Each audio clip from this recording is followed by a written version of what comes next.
ഞാൻ നേരത്തെ പറഞ്ഞായിരുന്നു ഇന്നിപ്പോൾ വിഷു സ്പെഷ്യൽ എപ്പിസോഡ് ആയതുകൊണ്ട് കുറച്ച് കളർഫുൾ ആവണ്ടേ. വിഷുവിന് വേണ്ടി നമുക്ക് ഒഴിച്ചുകൂടാൻ പറ്റാത്തൊരു കാര്യമാണ് നമ്മുടെ ഭക്ഷണം അല്ലേ.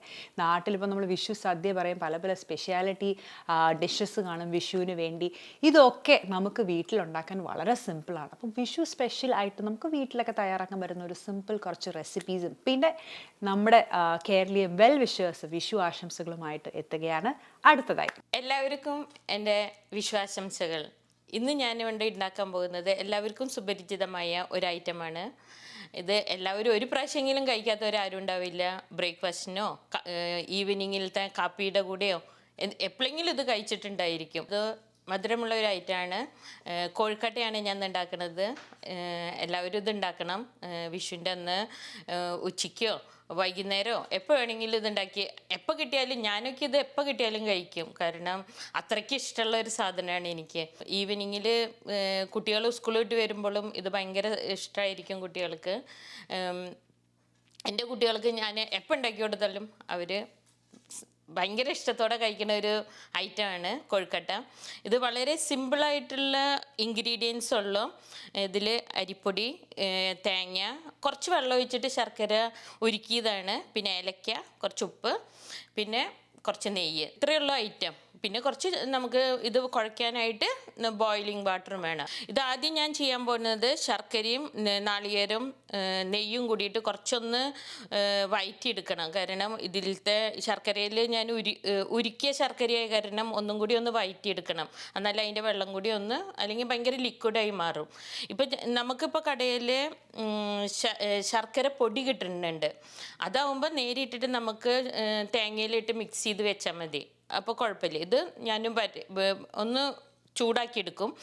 അതിൽ ഏലക്കായും കൂടി ഇട്ടിട്ട് ഒന്ന് ചൂടാക്കി വയ്ക്കും. പിന്നെ അരിപ്പൊടിയിൽ നല്ലപോലെ തിളച്ച വെള്ളത്തിൽ കുറച്ച് ഉപ്പും കുറച്ച് നെയ്യും കൂട്ടിയിട്ട് നന്നായി തിളപ്പിച്ചിട്ട് അത് അരിപ്പൊടിയിലിട്ടിട്ട് കുഴച്ചെടുക്കുക. ഇത്രയേ ഉള്ളൂ ഇതിൻ്റെ ഇത്. പിന്നെ നമ്മൾ കൊഴുക്കട്ട അറിയാത്തവരാരും ഉണ്ടാവില്ല. എന്നാലും ഞാൻ പറയണേ, ഇത് ഈ കുഴച്ചെടുത്ത ഇതിൻ്റെ ഉള്ളിൽ ഈ ശർക്കരയും നാളികേരവും ചേർത്ത മിശ്രിതം ഫില്ലിങ്ങായി വെച്ചിട്ട് നമ്മൾ സ്റ്റീം ചെയ്യുകയാണ് ചെയ്യുന്നത്. അത്രയേ ഉള്ളൂ.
അപ്പം എനിക്ക് 2 കപ്പ് അരി പൊടിക്ക് എനിക്ക് 9 എണ്ണം കിട്ടിയിട്ടുണ്ട്.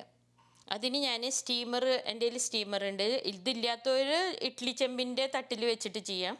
ഇതിൽ ഞാൻ കുറച്ച് അടിയിലൊന്ന് നെയ്യ് പരട്ടിയിട്ടുണ്ട്. അപ്പം എന്തെങ്കിലും സ്റ്റിക്കി ആവണ്ടെന്ന് വെച്ചിട്ടാണ് അത് നെയ്യ് പറ്റിയിട്ട് ഇനി ഓരോ ബോൾ എടുത്തിട്ട് അതിൽ വയ്ക്കാം.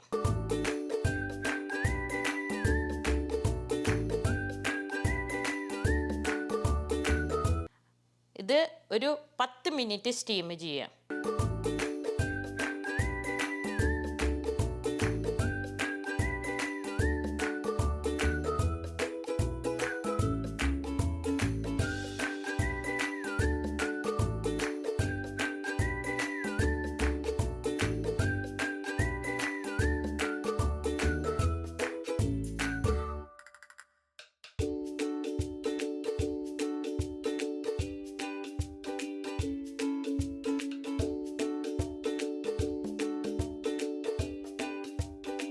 അങ്ങനെ നമ്മുടെ കൊഴുക്കട്ട റെഡി ആയിട്ടുണ്ട്. എല്ലാവരും ഇത് ട്രൈ ചെയ്യണം. 10 മിനിറ്റാണ് ഞാൻ ആവിയിൽ വെച്ചത്. ഇത് തണുത്തതിന് ശേഷം കഴിച്ചാലാണ് അതിൻ്റെ സ്വാദ് ശരിക്കും അറിയുള്ളൂ. അങ്ങനെ എല്ലാവരും ഈ വിഷുവിന് ഇതൊന്ന് ട്രൈ ചെയ്യണം.